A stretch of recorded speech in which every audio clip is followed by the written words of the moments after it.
अस्सलामुअलैकुम, यह है उर्दू पॉइंट और मैं हूं उमर खताब। नवाज शरीफ की जानिब से वज़ीराअज़म इमरान खान से NRO के लिए राब्ता। वज़ीराअज़म ने NRO के इम्कान को मुस्तरद करते हुए एहतसाब के अमल को जारी रखने पर जोर दिया है।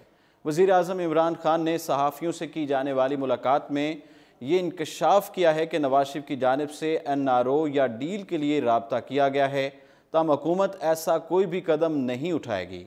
साबिक वज़ीर-ए-आज़म नवाज शरीफ के गिर्द जब से घेरा तंग हुआ है तब से ही NRO की बाज़ गश्त सुनाई दे रही है।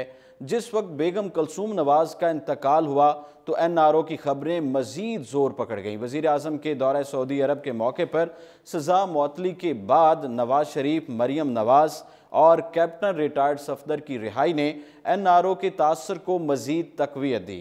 ताहम इस हवाले से हुकूमत भी बारहा इस बात को दोहराती रही है कि मुस्लिम लीग नून नवाज शरीफ के लिए NRO चाहती है, लेकिन हम किसी किस्म की डील के लिए तैयार नहीं हैं।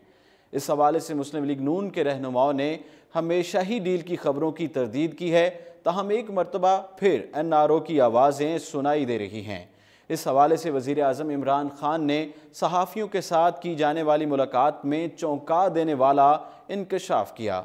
जब सहाफ़ियों ने वज़ीर-ए-आज़म इमरान खान से पूछा कि क्या नवाज शरीफ की जानिब से किसी किस्म का राब्ता किया गया है या कोई डील या NRO किया जा सके, तो वज़ीर-ए-आज़म ने महज 40 सेकंड या कुछ कम ज़्यादा इस पर बातचीत की और कहा कि नवाज शरीफ की जानिब से NRO के लिए राब्ता किया गया है।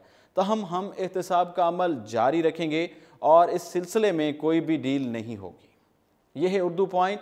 मुझे इजाज़त दीजिए। अल्लाह हाफ़िज़।